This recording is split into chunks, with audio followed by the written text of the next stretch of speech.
really, it has made a great difference in my life to practice as a physician. To go back, I went back to university and did my postgraduate degree in anthropology. In biomedicine, it's always what's happening. You have a stomachache, what's happening. Is the acid going up and whatnot. It's also objective. We need this. What you measure this, do the lab test, and the certainty. They want certainty whether this man has myocardial infarction or not. But if it is anthropology, it's very qualitative. Like Winona lost a lot of weight. So a lot of people went and asked her, how did you lose so much weight? Easy answer. That is very biomedicine type of question. But nobody asked her, why did you lose so much weight? She said, I just had a grandchild. I want to be around. So that it's the why of it in medicine. Majority, I have two of my coworkers here. They know that majority of our patients have so much grief and other burden that their cholesterol and blood sugar are minor problems to them. To deal with the grief, and we have to take away some of that grief, not add to it. And that's what somebody mentioned, the explanatory model. There are many people sitting in this room. Say you have a headache. Each one of you will have a different kind of an answer. I would think, oh man, I have done something wrong to somebody. That's why I'm getting the headache. The biomedical explanation is the blood flow to the brain is increasing and that's throbbing, that's the headache. I don't want that explanation. I want the cultural explanation. And this is a big difference. And I think, in a way, nurses, physiotherapists, and occupational therapists, they all have incorporated some form of anthropological training because they have to. And I will show you an example. We have quite a bit of success with physiotherapists and occupational therapists. And in Macy, I like telling the story that Pat Cross was your graduate from here. He came there, and we noticed that all the people with diabetes who went to see him for physiotherapy, their sugars were getting better. So I called him and said, Pat, you are not slipping in a bit of insulin on the side, are you? Because, everybody is getting better. It made me realize that, when a physiotherapist or occupational therapist sees a patient, there is much more intimate a contact. There is no hierarchical thinking. And then just a bit more human. And you can see that only this year has been a year of so many clinical studies showing that, okay, let's treat this disease. We will bring, and they give the number, blood pressure, let's make it 120/70. Hemoglobin A1C, let's make it 6.5. They were able to do that, but only thing is that many of the patients died. It's because, see, they were treating the paper. They were treating the lab test rather than treating the patient. And it's the strategy of treating the patient is what is important. When a patient comes with a high blood sugar, we don't just up and down saying, my God, the blood sugar is high, let's do something, We don't have that acute care mentality. We say, what is happening in their life, how we can take care of it. And that's why the physiotherapists are able to bring down the blood sugar, because of the non-measurable qualitative kind of things. And also, that almost in every country, pharmacists are able to prescribe. I was just in Cochin in India, and these are the two pharmacists who supply me with a lot of medications. And somebody will come and say, give the symptoms, and the pharmacist will give the medicine. Because the doctors are, the medications are cheaper, but to see a doctor is more expensive. So this, you can buy anything, any medication there. You don't need a prescription to get it.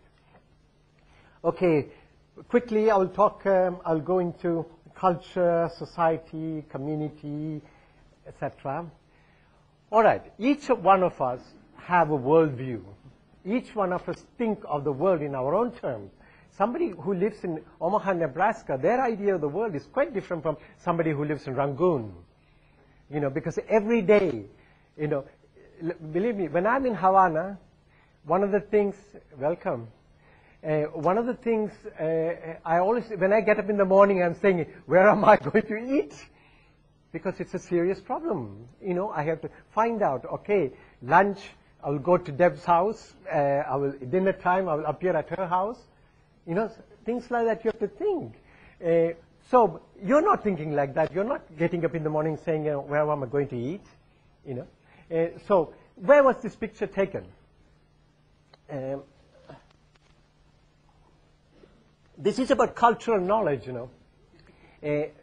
First of all, you have to keep your mind open about any culture, American culture, Australian culture. When I come from Australia to the United States, it's so easy for me to fit into the United States.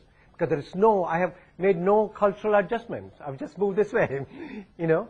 Australia is almost like a province of the United States, you know. They think the same, aspirations are the same. Australians want exactly the same thing as Americans, you know.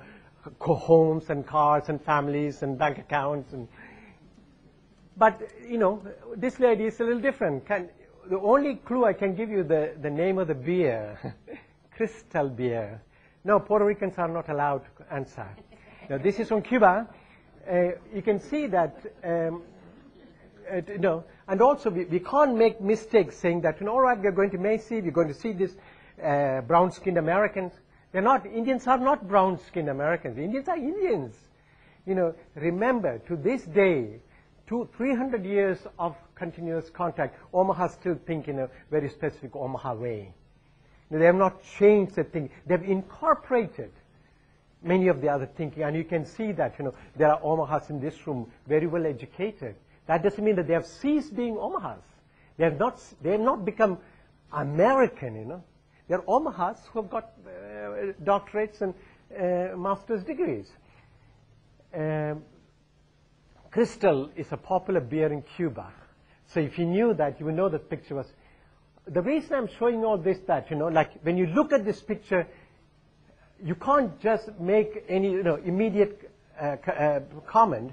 You're going to interpret this according to your own worldview. Who dresses like that? Pobre Cuba, because yesterday a big hurricane, that's a hurricane picture from yesterday, went through Cuba, 5 stories high. So it's Cuba is suffering at the moment. This is the village I used to stay. So I talked about cultural knowledge, right? Cultural knowledge based on your own worldview. And then cultural sensitivity. The average height of American woman is 5'4", and the average woman is 25% overweight. And average model is 25% underweight. So that in 2006, they tried to push this skinny black pant, very culturally insensitive to push, when they knew that very, very few people in America can fit into this. You know, so Indian says to me, the skinny pant now will come in XL and double XL sizes, you know, because so this is cultural insensitivity, and there were lots of complaints about this. Gap did that, and they withdrew because they knew that Americans were very upset. So cultural knowledge, cultural sensitivity, and this lady is a very clever lady, you know. She dresses like that. She goes and sits in a corner where the tourists come, and the tourists come and they say, yeah, very typical Cuban lady, take a picture. She's not typical Cuban lady. She just dresses up like this. So you can you can fall into scams as well culturally.